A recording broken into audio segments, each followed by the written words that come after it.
Bismillahirrahmanirrahim. Assalamualaikum warahmatullahi wabarakatuh. Alhamdulillahirabbil alamin. Assalatu wassalamu ala asyrafil anbiya'il mursalin wa ala alihi wa sahbihi ajma'in. Amma ba'd. Alhamdulillah, pada hari ini kita dapat melanjutkan pembelajaran kitab Bidayatul Hidayah karangan Imam Ghazali yang diserahkan oleh Imam Nawawi Al-Bantani, yaitu kitabnya Maraqil Ubudiyah. Pada episode yang kedua ini, sebelumnya kita mengambil berkah dengan pembacaan surah Al-Fatihah,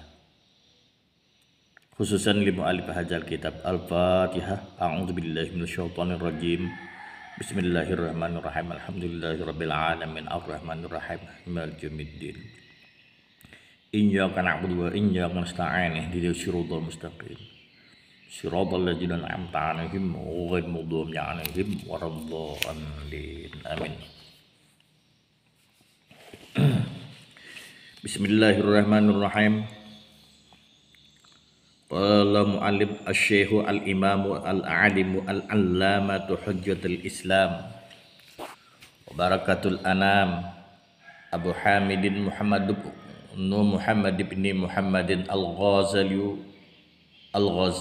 at-Tusi qaddasallahu ruhahu wa nawwara darihahu rahimahullahu ta'ala wa nafa'ana bi ulumihi wa ulumina fid dharaini amin. Wa in kanat niyyatuka wa qasduka bainaka wa bainallahi ta'ala min talabil ilmil hidayah duna mujarradir riwayati fabshir fa innal malaikata tabsutu laka ajnihataha.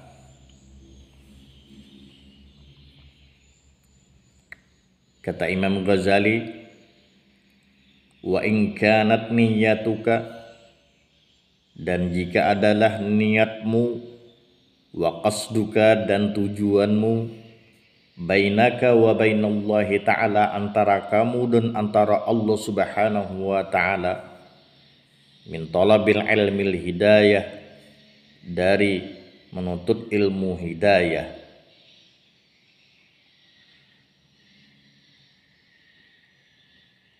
duna mujarradir riwayati fabshir fa innal malaikata tabsutu laka ajnihataha.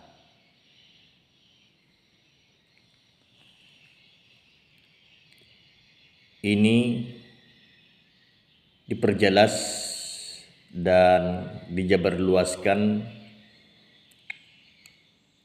oleh Imam Nawawi Al-Bantani, yaitu di dalam kitab Maraqil Ubudiyah.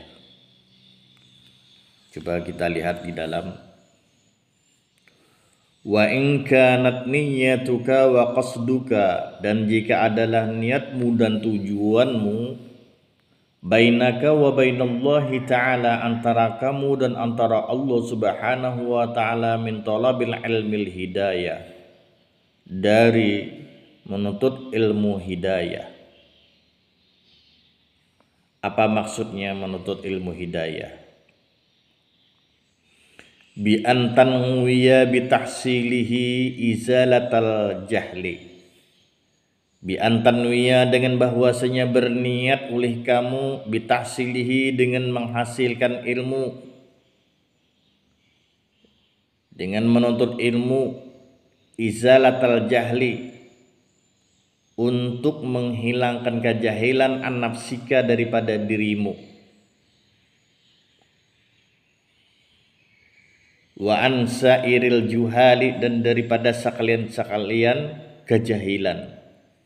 Jadi kalau kamu berniat menuntut ilmu itu untuk menghasilkan, untuk menghilangkan kejahilan-kejahilan yang ada di dalam dirimu, itu namanya menuntut ilmu hidayah. Jika kamu berniat menuntut ilmu itu untuk menghilangkan daripada sekalian kejahilan, daripada sekalian kebodohan-kebodohan yang ada di dalam dirimu, maka itu disebut dengan menuntut ilmu hidayah. Jahil ini terbahagi dua. Al-jahilu qismani. Jahil itu terbagi dua.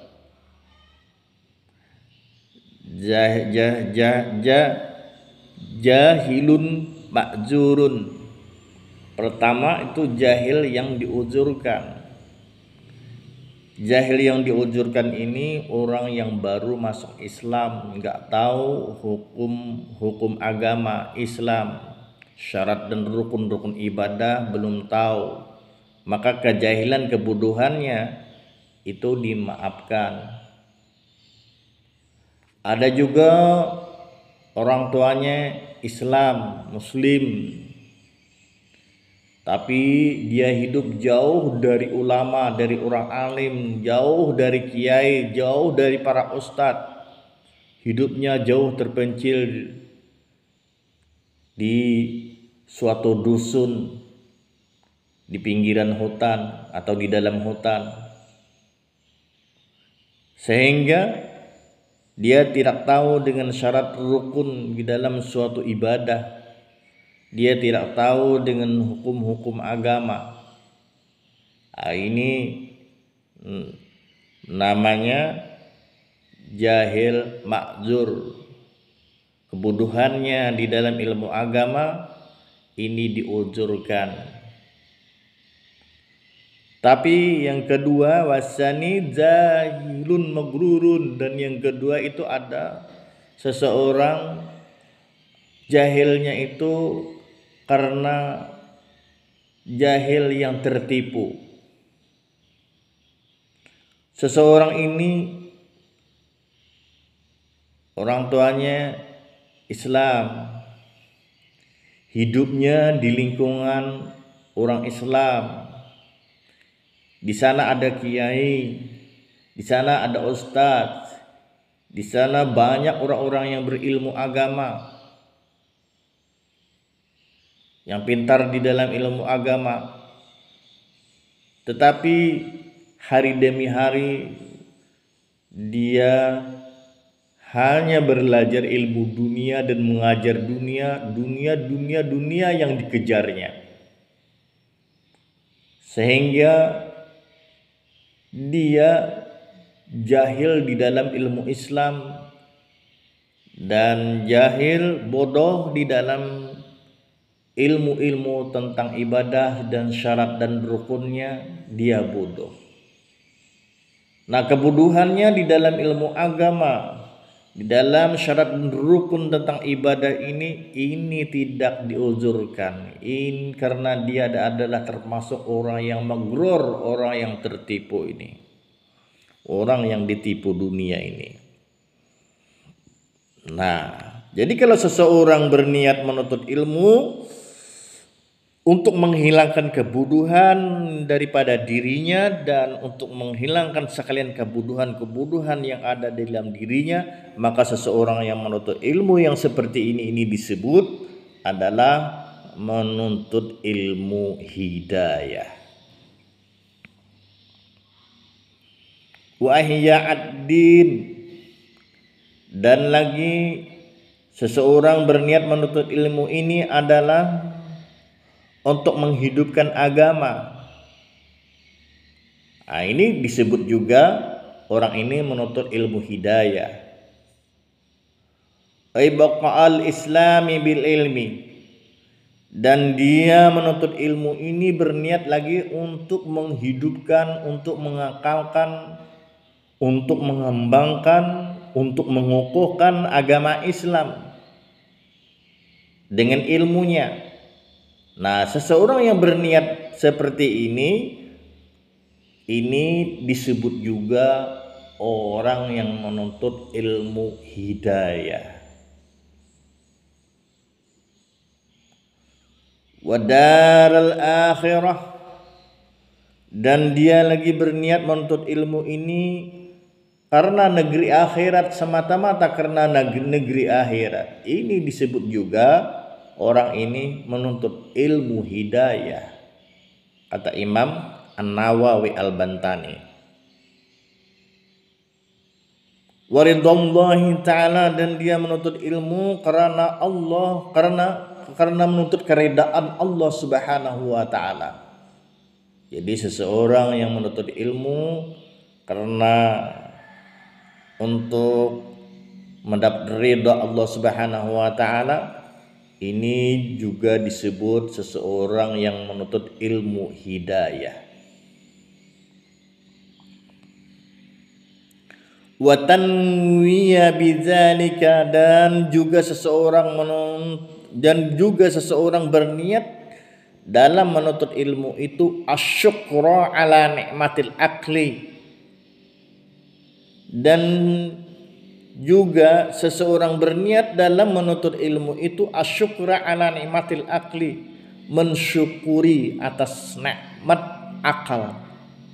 Aku menuntut ilmu ini berniat karena mensyukuri nikmat yang diberikan oleh Allah Subhanahu wa ta'ala, nikmat akal. Nah, ini disebut juga orang yang menuntut ilmu hidayah.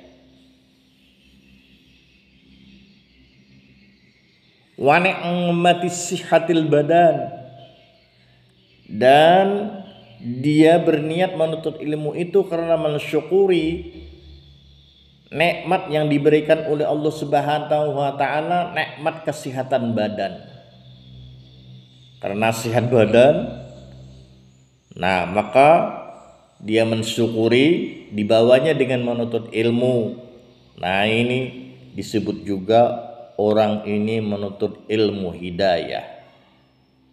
Jadi kalau seseorang berniat menuntut ilmu hidayah,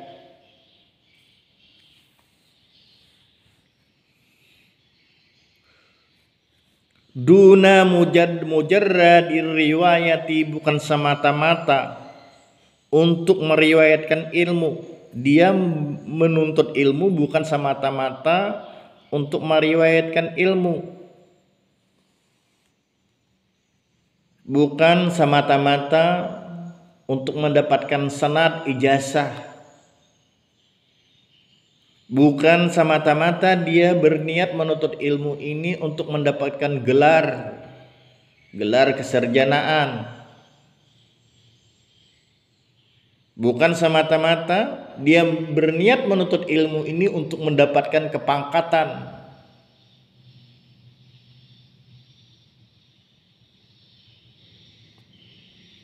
Kalau dia berniat yang seperti ini, babsyir, maka bergembiralah olehmu.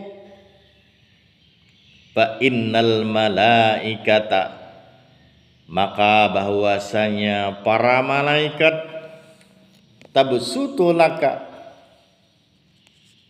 mengorakkan, membantangkan oleh malaikat, laka untukmu, ajnihataha, akan sayapnya atau halarnya. Nah, ini saking gembiranya para malaikat, saking sukanya malaikat kepada orang yang menuntut ilmu yang seperti ini. Nah, hingga para malaikat membantangkan sayapnya untuk orang-orang yang menuntut ilmu yang ikhlas karena Allah yang seperti ini.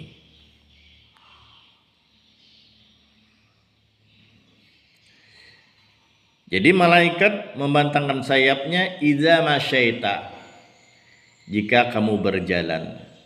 Jadi ketika kita berjalan dalam menuntut ilmu hidayah itu, maka para malaikat akan membantangkan sayapnya, dinaungi, dipayungi oleh para malaikat kita yang menuntut ilmu hidayah itu, dipayunginya dengan sayapnya.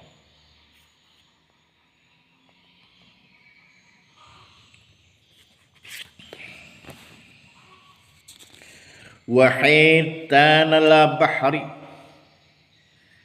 dan lagi ikan-ikan di laut, tastaghfiru laka idza sa'aita. Wa hitanal bahri, dan ikan-ikan di laut, tastaghfiru laka, memintakan ampun ikan-ikan di laut, laka untukmu, idza sa'aita, jika kamu berjalan dalam menuntut ilmu hidayah tersebut. Nah, jadi kalau kita menuntut ilmu hidayah yang seperti disebutkan di atas tadi, para malaikat akan membantangkan sayapnya ketika kita berjalan dalam menuntut ilmu itu, dan ikan-ikan di laut memintakan ampun kepada kita ketika kita berjalan untuk menuntut ilmu hidayah tersebut.